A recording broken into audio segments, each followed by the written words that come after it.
ഈശോമിശിഹായിൽ പ്രിയപ്പെട്ടവരെ, 13 വാക്കുകളുള്ള സ്തുതിയുടേതായിട്ടുള്ള ഒരു സങ്കീർത്തനമാണ്. 108ാമത്തെ സങ്കീർത്തനമാണിത്. ശത്രുവിനെതിരെ സഹായം നൽകുന്നതിനെ കുറിച്ചാണ് ഈ സങ്കീർത്തനം പറയുന്നത്. ദാവീദ് തന്റെ ഹൃദയം കർത്താവിന്റെ മുൻപിൽ സമർപ്പിക്കുന്നു എന്നുള്ളത് സങ്കീർത്തനത്തിൽ പറയുന്നു.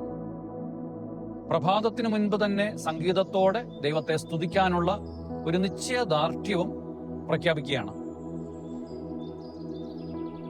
പ്രഭാത സ്തുതിയായിട്ട് പോലും ഈ സങ്കീർത്തനത്തെ പരിഗണിക്കാം.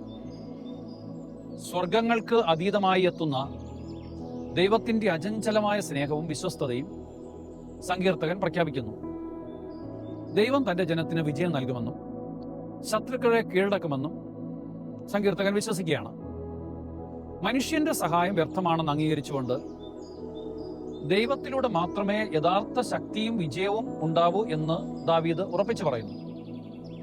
സങ്കീർത്തനം 57, 60 എന്നിവയുടെ ഭാഗങ്ങൾ സംയോജിപ്പിച്ച് യുദ്ധത്തിലും സംഘർഷത്തിലും കഴിയുന്നവർക്ക് ആത്മവിശ്വാസം പ്രകടമാക്കുന്ന ഒരു സങ്കീർത്തന ഭാഗമാണിത്. ദൈവരാജ്യത്തെക്കുറിച്ച് ഭൂമിയുടെ അതിർത്തികൾ വരെ നമ്മുടെ സന്ദേശം എത്തിക്കണം. ഒരു പ്രത്യാശയോടുകൂടി സങ്കീർത്തനം സമാപിപ്പിക്കുകയാണ്. നമുക്ക് പ്രാർത്ഥിക്കാം.